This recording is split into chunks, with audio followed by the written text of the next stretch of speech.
આમોદ પાલિકામાં સ્વચ્છતા હી સેવા કાર્યક્રમનો ફિયાસ્કો થયો હતો તેમજ ફોટો સેશન માટે સ્વચ્છતા અભિયાન પૂર્વે કચરો નાખવાના વિડીયો વાયરલ થતા દેખાડા કરવાનો પર્દાફાશ થતા ચકચાર મચી જવા પામી છે।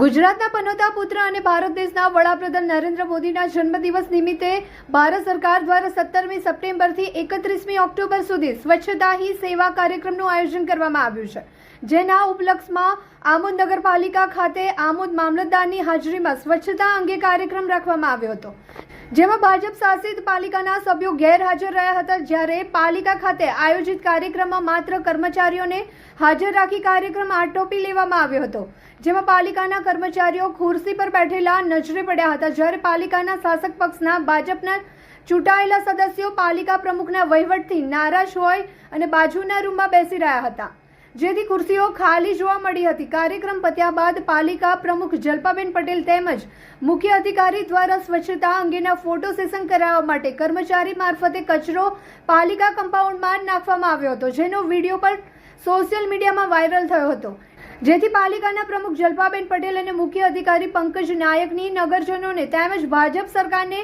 ઓઠા ભણાવવાના કરતૂતો કેમેરામાં કેદ થઈ રહ્યા છે।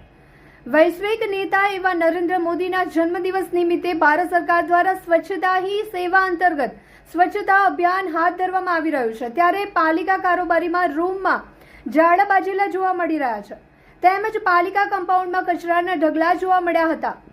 જે સફાઈ કર્મચારીઓ આમોદ નગરપાલિકાના કમ્પાઉન્ડમાં ઓલરેડી સવારમાં સાફ સફાઈ કરેલી હતી, તે છતાં જાતે આમોદ નગરપાલિકાના ચીફ ઓફિસર સાહેબ શ્રી, આમોદ નગરપાલિકાના પ્રમુખ શ્રી એ જાતે ફોટો શૂટ કરવા માટે જાણી જોઈને ત્યાં આગળ કચરો નખાવે છે અને ફોટો શૂટ કરાવે છે એમના કાર્યક્રમને ખાલી ફોટો શૂટ કરવા માટે।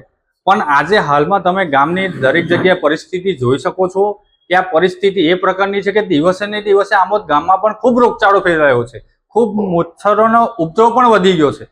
તો જેથી આમોદ નગરપાલિકાના ચીફ ઓફિસરને અને પ્રમુખને કહીએ છીએ કે આમોદની જનતા પણ તમને જાણે છે, આખા નગરમાં ખાલી તમે ફોટો શૂટ જ કરાવો છો, પણ ફોટો શૂટ ભૂલીને જે ખરેખર આમોદ ગામની જે કઈ પરિસ્થિતિ છે તેમાં નિરાકરણ માટે તમે કોઈ પગલાં ભરો। ગંદકીના સામ્રાજ્યમાં આમોદ આઈ લવનું જે ડિજિટલ બોર્ડ લગાવવામાં આવ્યું છે અને જે 8 લાખ રૂપિયાનો જે સ્વચ્છતા મિશન અભિયાન અંતર્ગત ગ્રાન્ટની ફાળવણી કરવામાં આવી છે તે બાબતે શું કહેશો?